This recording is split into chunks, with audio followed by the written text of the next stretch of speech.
결혼한 지 20년 된 아줌마입니다. 남편까지 해서 아들, 딸, 네 식구가 넉넉지 않은 살림에도 악착같이 살아왔습니다. 남편은 첫째입니다. 아래로 6살 터울 동생이 한 명 있는데 어려서부터 집안 형편이 안 좋아서 남편은 고등학교 졸업하고부터 대학 문턱도 밟아보지 못한 채 일을 시작해야 했었답니다.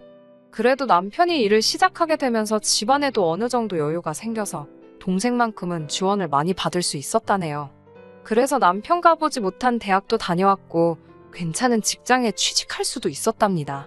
거기까지 들으면 인간극장에 나올 정도로 감동적인 휴먼 스토리겠지요?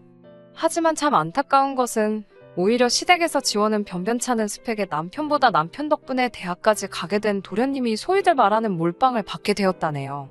물론 그 시절을 함께하지 않은 저로서는 거기에 얽힌 이야기와 사연들에 대해 정확히 모르지만 응당 내 남편에게도 와야 했을 기회가 한 번도 오지 않았다는 게 참 아쉬울 따름이었습니다. 인생의 만약이란 없지만 그때 기술이라도 배웠다면 지금보다는 더 나은 삶을 살지 않았을까 해서요. 남편은 심성이 참 좋습니다. 저도 집안 형편이 넉넉한 편은 아니었지만 더 좋은 시집자리들 두고 남편을 선택하게 된 건 그 착한 마음 씀씀이 때문이에요. 물론 남들보다 출발점이 훨씬 뒤에 있었기 때문에 안 해도 될 고생을 한 건 사실이지만 후회한 적은 한 번도 없습니다. 하지만 힘든 적이 없었다고 하면 거짓말이겠지요. 너무 분해 잠 못 이루던 적도 있었어요. 처음 저희가 결혼하겠다는 걸 알리러 시부모님 찾아뵈었을 때도 두 분은 썩 내켜하지 않으셨어요. 처음에는 제가 성에 안 차나 마음에 안 드시나 걱정했는데 이유가 참 말도 안 되는 거더라고요. 남편이 결혼을 하고 한 집안의 가장이 되면 당장 시부모님 입장에서는 집에 생활비를 벌어오는 남편이 사라진다는 게 가장 큰 이유였어요. 결혼하는 과정에서 들어가는 비용이라든지 시댁에서 지원해줘야 하는 돈이라던가 이런 것조차 아깝다고 생각하는 건 당연한 이유였고요. 주변에서도 그게 무슨 경우냐며 제 결혼을 반대하던 지인들도 많았습니다. 그래도 저는 남편에게 갖고 있는 신뢰도 컸고 이 사람이라면 조금 부족할지언정 행복하게 살 수 있을 거라 믿어 의심치 않았습니다. 거기에 더불어 남편 또한 이런 상황이 지긋지긋하다며 하루라도 빨리 탈출하고 싶어 했어요. 저도 남편의 식구들이 남편을 대하는 태도나 요구하는 것들을 직접 눈으로 보았기 때문에 나까지 이 사람을 저버린다면 영영 이 사람은 자기 가족들을 위해 희생만 하게 될 거라는 생각이 들었습니다. 무슨 만용이었는지 이 사람을 구원해줄 사람은 저 하나뿐일 거라는 생각을 했고 시부모님의 반대에도 우리는 결국 결혼하게 되었습니다. 당연히 시부모님은 결혼식장에서도 협조적이지 않았어요. 초지일관 무슨 불만 가득한 표정으로 식장에 계셨고 축복받아 마땅한 자리에서 가장 기뻐해 주셔야 할 분들의 응원 없이 결혼을 하게 되었습니다. 결혼식이 끝나고 나서도 시부모님은 우리 결혼을 축복해주기보다 돈부터 찾으시더군요. 시부모님 입장에서는 내키지 않는 결혼을 우리가 우겨서 한다는 이유로 결혼 비용이나 그 어떠한 부분에도 도와주신 거 하나도 없었고 심지어 결혼식에 참석한 신랑 측 하객들도 전부 다 남편이 그동안 사회생활 하면서 만나온 사람들밖에 없었습니다. 시부모님께서 가난하게 살아오시면서 친척들 돈을 빌려서 갚지 않은 것도 많았고 그런 사소한 사건들을 이유로 연을 끊고 살게 되었다고 들었거든요. 저희도 굳이 그 돈을 건드리고 싶지 않았어요. 당연히 시부모님이 가져야 할 돈이라고 생각한 건 아니지만 말하지 않아도 스스로 그 돈에 욕심을 부리실 거라는 걸 알고 있었기 때문에 애초부터 포기하고 있었습니다. 결혼 이후에 친정부모님께서도 어느 정도의 지원을 해주시고 싶어 하셨지만 시댁에서 뭐 하나 받은 것도 없었을 뿐더러 저희 집이라고 사정이 그렇게 넉넉한 상황은 아니었기 때문에 우리끼리 처음부터 아무것도 없이 시작해보고 싶다 저희 부모님을 한사코 말렸습니다. 축의금 드린 걸 가지고 남편은 그게 자기 부모님께 드리는 마지막 돈이라고 말하며 인연을 끊고 살아왔어요. 처음에는 돈 필요하다는 연락도 자주 받았습니다. 이제 둘이서 버니 더 여유가 있지 않느냐는 말도 안 되는 논리로 대놓고 남편에게 생활비를 요구했지만 남편은 단호하게 거절했습니다. 이제 자기도 가장이고 챙겨야 할 가족이 있으니 생활비를 더 이상 줄 수 없다고요. 시아버지는 대번에 남편 뒤통수를 손바닥으로 후려갈기시더라고요. 본인이 너를 그렇게 키운 적 없다고 아주 여자한테 홀려서 가족이고 뭐고 눈에 보이는 게 없냐고 아주 입에 담기도 힘든 욕을 하시더라고요. 남편은 그 상황에서도 꿋꿋하게 축의금 드린 걸 마지막으로 더 이상 도와드릴 수 없다는 말만 반복했고 시아버지의 손찌검에도 말을 바꾸지 않는 남편의 모습에 두 분도 곧 포기하시고 가시더군요. 가는 길에도 폭언은 잊지 않으셨습니다. 여자한테 홀려서 가족 등지는 사람들 중에 잘 되는 사람 한 명도 본 적이 없으시다고요. 어디 한번 얼마나 잘 사나 두고 보자며 있는 대로 성질을 부리고 나가셨습니다. 우리는 방 한 칸짜리 비좁은 원룸에서 신혼생활을 시작했어요. 그래도 남편이 고등학교를 나오고부터 모아온 돈을 전부 다 자기 부모님께 드린 건 아니더라고요.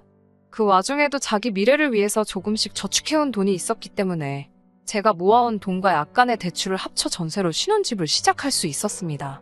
남들 다 하는 신혼생활 포기하고 대출금부터 없애기 위해 정말 눈에 불을 켜고 서로 일만 하고 허리 졸라매 돈을 아꼈습니다. 결혼 2년차에 대출금을 전부 갚을 수 있었고 그 다음 해에는 코딱지만한 사이즈지만 방 2개짜리 아파트를 자가로 가질 수 있게 되었습니다. 사실 원룸 전세를 정말 좋은 조건에 들어갔기 때문에 거기서 좀 더 지내며 돈을 더 모아 훨씬 좋은 곳으로 이사를 가는 방법도 있었지만 시부모님이 집 주소를 알고 있다는 사실이 너무 싫어서 준비가 되는 대로 그 집에서 나오고 싶었습니다. 둘이 살기에도 비좁은 방 2개짜리 아파트였지만 말한 대로 너무 행복했습니다. 그런데 안 그래도 좁은 집에 새 식구가 한 명 생기게 되었어요. 첫째가 생기게 된 것이죠. 저도 남편도 너무 기쁘고 행복했고 그 소식을 전해들은 친정부모님도 뛸 듯이 기뻐해 주셨습니다. 아이가 생겼다고 일을 그만둘 수는 없었으니 저는 계속 출근을 하는 상황이었지요. 그리고 평소 때처럼 퇴근을 하고 집에 돌아왔는데 매일 같은 신발 신으며 신발이라고는 한 켤레씩밖에 없던 신발장에 못 보던 신발이 2켤레가 더 있더라고요. 신발의 주인은 시부모님이었습니다. 거실에서 이제 오냐고 말하는 목소리를 들었을 때 온몸에 소름이 올라오더라고요. 여기는 어떻게 알고 찾아오신 건가 했더니 남편이 주소를 알려줬다고 하네요. 임신 소식을 들었다고 축하한다고 하시며 돈 10만 원이 든 봉투를 저에게 건네주셨습니다. 시부모님이 집에 돌아가시고 그날 남편하고 처음으로 싸웠습니다. 대체 무슨 생각으로 집 주소를 알려준 거냐고요. 영 끊고 살기로 한 거 아니었냐고. 그렇게 보고 싶었으면 혼자 찾아뵈면 되는 걸 무슨 생각으로 집 주소까지 알려준 거냐 따졌어요. 남편은 고개만 푹 숙인 채로 미안하단 말만 중얼거리더라고요. 하지만 아무리 생각해도 시부모님께 주소를 알려줬다는 사실이 이해가 되지 않아서 남편을 계속 다그쳤습니다. 계속 저한테 욕만 먹으며 아무 말 못하던 남편이 버럭 성질을 내면서 제게 말하더라고요. 아이 생겼다는 이야기를 장인 장모님께 처음 말했을 때 자기는 마음이 아주 찢어졌다며 그걸 알고나 있냐고요. 자기 부모님들이 이제 할머니 할아버지가 되는 경사인데 그 기쁨의 순간에 자기 부모님이 함께하지 못한다는 생각을 하니 눈물이 앞을 가렸다고 합니다. 집 주소를 알려드리기 전에도 혼자서 따로 연락을 했다고 하더군요. 연락을 해오면서도 돈 이야기 한 번 꺼내신 적 없고 동생도 학교를 졸업하고 대기업에 들어가게 되었다고. 이제 동생이 부모님을 모시고 있으니 우리한테 더 이상 돈 이야기 하시지 않을 거라고 소리를 박박 지르더군요. 돈 이야기 안 할 거라는 건 어떻게 믿냐고 따지니 자기 어머니가 돈 봉투도 주고 갔지 않느냐며 입가에 침이 고일 때까지 소리를 고래고래 지르더라고요. 네, 돈 봉투 받았죠. 10,000원짜리 9장에 5,000원짜리 2장이 들어있는 10만 원이요. 물론 저희가 연을 끊으려 시도한 건 사실이지만 결혼 생활 3년 동안 시부모님한테 숟가락 한 세트조차 받아본 적이 없습니다. 더군다나 처음 저희에게 주신 돈이 5,000원짜리가 섞인 10만 원이라는 사실도 어이가 없었습니다. 그런데 남편은 그 10만 원이 어긋난 시부모님과 우리 사이를 제자리로 돌려놓을 좋은 신호라고 이야기를 하며 오히려 제가 화를 내고 있는 이 상황이 이해가 가지 않는다는 듯 되려 소리를 지르더라고요. 남편의 말이 무조건 틀린 것만은 아니었습니다. 그 뒤로 시부모님이 가끔씩 방문하기는 했지만 과일 한 봉지라도 직접 사다 주시는 적은 단 한 번도 없었어요. 하지만 그렇다고 저희에게 예전처럼 노골적으로 생활비를 달라 요구하시지도 않으셨어요. 그렇게 시부모님과 몇 번의 교류를 하면서 남편은 기가 살아서 그것 보라고 이제 온 가족이 서로 행복하게 살기만 하면 되는 것 아니겠냐고 하면서 모든 게 제자리로 돌아왔다는 것처럼 으스댔습니다. 그리고 안 그래도 비좁은 우리 집에 또 한 명의 식구가 찾아오게 되었지요. 둘째인 딸이 태어나게 된 것입니다. 다행스럽게도 맞벌이 부부였던 저희가 계속 일을 할 수 있었던 건 친정어머니의 도움이 컸습니다. 저희 형편을 알고 계시기도 했고 결혼할 때 아무것도 지원해주지 않았다는 걸 이유로 제가 퇴근할 때까지 아이를 아무 대가 없이 봐주시고 계셨거든요. 그러던 어느 날 시어머니께서 저를 따로 찾으셨습니다. 단도직입적으로 저를 찾은 이유를 말하시더라고요. 사돈이 애 봐준다고 고생 많은 거 안다고 웬일로 따뜻한 말을 건네며 자기도 할머니 된 기쁨 좀 누려보고 싶다고 둘째가 태어난 김에 자기도 아이를 돌봐주고 싶더라고요. 마음만은 고맙지만 조금 의아하기도 했습니다.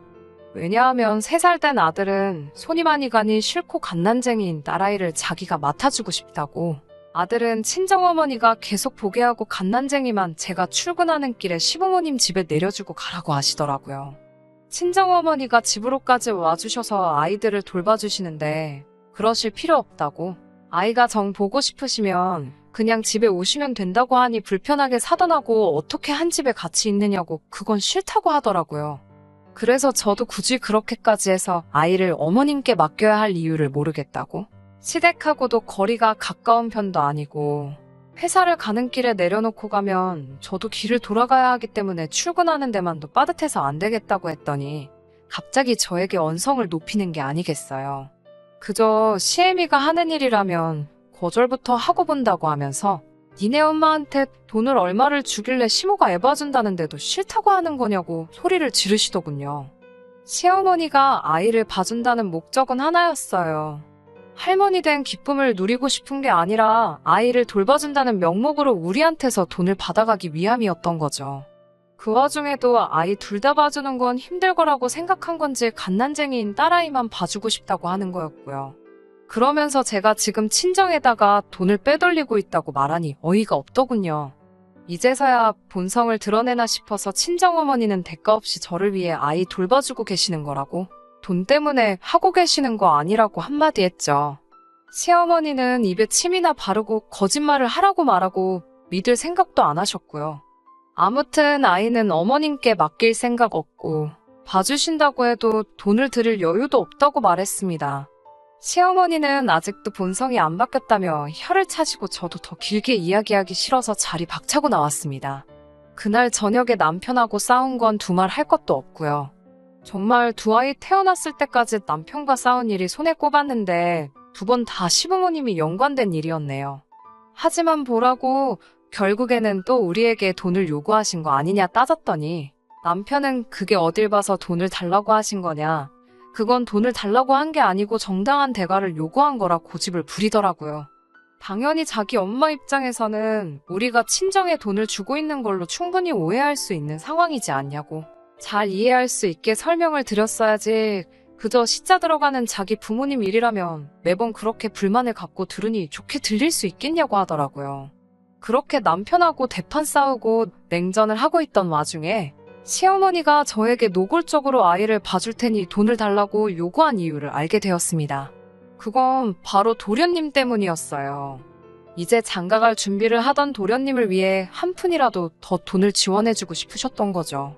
대놓고 저희한테 둘째가 장가가니 돈을 내놓으라 할 상황이 안 된다는 걸 알고 계셨으니 아이 봐준다는 걸 이유로 저희 돈을 가져가려고 했던 거죠. 그 사실을 어떻게 알게 되었냐면 도련님 장가 보내기 위해 이래저래 노력을 해봐도 돈 나올 구멍이 첫째인 남편밖에 없었으니 나중 가서는 대놓고 동생 장가 가는데 너네는 아무것도 안 하냐며 돈 1,000만 원이라도 내놓으라는 식으로 나오시더라고요. 둘째가 시집가는 집안이 무슨 집안인지 아냐며 나중에 가서 아쉽게 안 할 테니까 투자한다고 생각하고 막무가내로 저희가 가지고 있는 여유자금을 다 내놓으라고 하셨어요. 남편 입장에서 그 돈을 주고 싶었는지 주기 싫었는지는 모르지만 그래도 그간 저한테 해왔던 소리나 으스대던 게 있기 때문에 그 말에는 대번에 거절을 해주더군요. 지금 와서 생각해보니 절 위해 그런 대답을 한 거라지만 별로 고맙지가 않네요. 차라리 그때 준다고 했으면 제가 질려서라도 결정을 일찍 내렸을 거라는 생각이 들 때가 있거든요. 아무튼 그렇게 시부모님 시커먼 속내를 다시 알게 되고 그러면 그렇지라는 태도로 일관하니 남편도 더 이상 저에게 시부모님이나 도련님네와 좋은 관계로 지내기를 강요할 수 없었습니다. 그리고 그제서야 저도 내면의 평화가 찾아왔고 친정어머니께서 계속 아이를 돌봐주면서 저도 회사 일에 집중하며 지내올 수 있었습니다. 그리고 그렇게 시댁과는 연을 끊고 지냈네요. 남편이 뒤에서는 연락을 하고 지냈는지는 몰라도 저는 아무리 시어머니한테 전화가 온다 해도 받은 적 없었고 집까지 찾아온다고 해도 문 열어드린 적 없습니다. 남편 속이 그때마다 타들어간 건 알겠지만 저는 더 이상 그 사람들에게 빈틈을 보여주고 싶지 않았거든요. 제가 얼마나 단호한지 충분히 인지를 하는 분들이시니 연락이 끊기는 건 그렇게 오래 걸리지도 않았어요. 아무튼 그렇게 지긋지긋한 10월도와 이별하고 현재까지 아득바득 살아왔습니다. 그리고 드디어 방 3개짜리 40평형 아파트를 갖게 되었습니다. 경기도에 새로 개발된 신도시이긴 하지만 신축 아파트이고 처음 이삿짐 드리는 날에는 감개가 무량하더군요. 그 비좁은 집에서 부대끼며 살며 참 고생도 많이 했습니다. 초등학교 때까지야 애들이 어려서 한 방을 쓰게 했지만 아이들 커가면서 더 이상 같은 방을 쓰게 할 수 없었고 그때부터 첫째인 아들이 희생해서 거실을 자기 방처럼 사용했습니다. 구석의 작은 책상에서 공부하고 거실인지라 그 흔한 침대도 놔주지 못하고 이제 다 끝났다 생각했는데 15년 가까이 연을 끊고 지낸 시부모님이 또 저희 집으로 찾아오셨더군요. 어떻게 오셨는지는 궁금하지도 않았습니다. 뻔하게도 남편이 모시고 왔더군요. 집 이리저리 다니면서 신축 아파트라 그런지 집이 참 좋다며 구경을 하더라고요. 제 속은 속이 아니었죠. 언제 가실런지 싶더라고요. 이번엔 또 어떤 이유를 대며 돈을 내놓으라고 하려나 예상하고 있는데 제 예상과는 다르게 저희에게 달마다 돈을 주겠다고 하시더군요. 첫째가 쓰기로 한 큰 방에 가셔서는 화장실도 바로 방 옆에 붙어 있으니 자기들이 이 방을 쓰면 좋겠다고 하시네요. 우리 집에 와서 살겠다고 말하는 거죠. 누가 살게 해준다고 했냐고 왜 또 15년 만에 갑자기 오셔서 그런 말을 하시냐고 했더니 이번엔 다르다고 네가 좋아하는 그 돈 우리가 줄 테니 여기서 살겠다고 막무가내로 우기더라고요. 그 돈이 얼마나 되는지는 모르지만 궁금하지도 않았고 같이 살고 싶은 생각도 없었습니다. 말도 안 되는 소리 하실 거면 그냥 돌아가시라고 두 분을 문 앞으로 내모니 그제서야 저한테 부탁하듯이 제발 이 집에서 살게 해달라고 말하며 본인들 사정을 설명해 주더라고요. 남편 돈까지 뜯어가며 올인했던 둘째한테 손절당한 지 오래라고 하덥디다. 빚까지 내가며 장가를 보냈는데 경제력 없던 시부모님이 그 돈을 갚을 방법은 따로 없으셨죠. 그래도 어떻게든 이자만큼은 두 분이서 충당을 하려고 했고 원금은 도련님이 버는 돈으로 메꾸고 있었나 봅니다. 도련님과 결혼한 동서네가 얼마나 대단한 집인지는 모르겠지만 그 대단하다는 집안에서 시댁으로 돈이 들어가고 있는 상황이 썩 달갑지는 않았나 봅니다. 그 말을 듣는데 뿌린 대로 거둔다는 말이 괜히 있는 말이 아니로구나 싶었어요.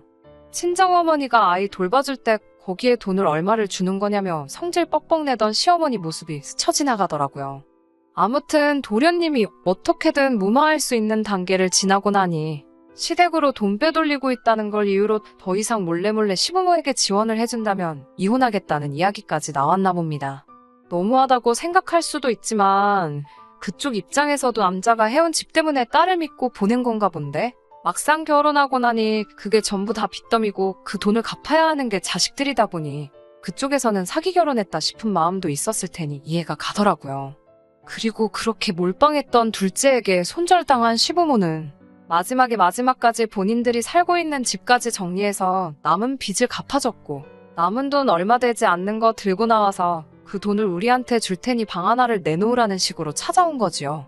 어떻게 보면 참말년에 불쌍한 사람들이 되었지만 이해해주고 싶은 생각 하나도 없었습니다. 여태까지 남편에게는 그 어떤 지원조차 하지 않고 오히려 앗아가기만 했던 사람들이 아무렴 이제 더 이상 갈 곳이 없어 찾아왔다지만 그렇게 하도록 두고 싶지도 않았습니다.